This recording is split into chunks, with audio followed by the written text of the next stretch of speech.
All right, guys, we're back here once again. It's the Countdown to STAAR, Series 2, Page 3, Number 4. So we're going to take a look at what Galena has in store for us today. So number 4, Galena is going to make X pies. She will put 3 and 5/8 pounds of berries in each one, which equation can be used to find B, the total number of pounds of berries she will need to put in the pies.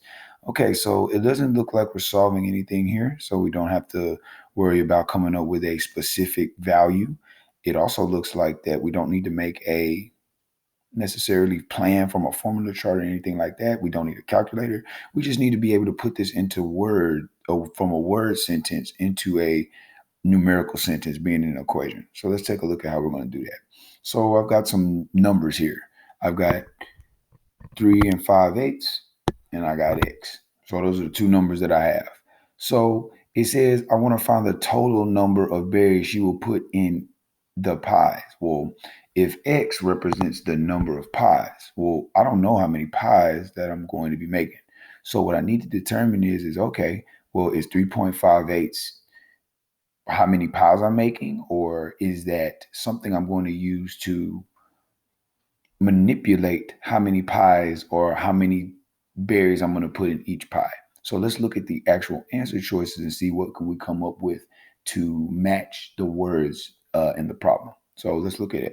F says 3 and 5/8 X. Remember when they are hanging out like this together, that means multiplying. So I need to find words like each. I need to find words like of. I need to find words like those. That'll help me determine if I'm going to be multiplying or not. So I've got each located right here, and I've got of. Okay, so I know that I have that, so I'm gonna put a little check mark next to that one because I could possibly be using that one. So let's look at G. G says division. Again, division I'm looking for divided into, grouped into. I'm trying to find how many of each item is going in there. So it's very similar to multiplication. So I do see an each there, so I could possibly be using G as well. Now I'm going to look at H. This subtraction means I need to find a difference, or I need to be able to find a something is larger than another one, or I need to be able to find anything that has me doing with less. It doesn't say that anywhere in here for number 4. So I'm going to eliminate that one. Now I'm going to go to J.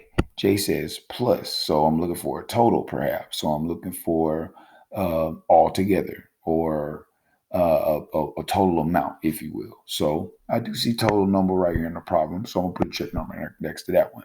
So just by looking at the words, it seems that I can eliminate one of my answer choices. Now what I want to do is, okay, let's see here.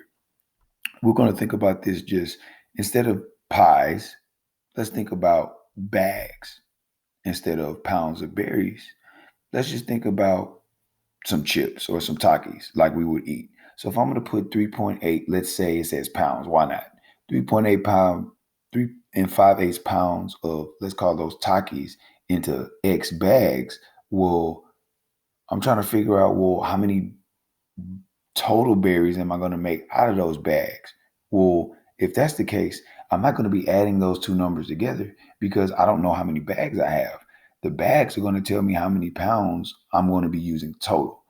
And I only know how many pounds I'm going to be using if it tells me what I'm doing in each bag. And it seems to do that. So I'm not going to use J here in this case. Now I'm left between G and F. The last thing that I'm going to look for is, let's just see if I have one bag, how many pounds of berries is that? If I put in one bag for G, I'm not going to divide by the amount of berries. I'm going to be multiplying. So there's my answer choice right there. So again, I just wanted to talk you guys through the problem just to kind of think about what was going on. Think about what was going on. You could come to your conclusion a lot faster and apply what you know from there. So we'll see you next time on number 5, and then we'll close out.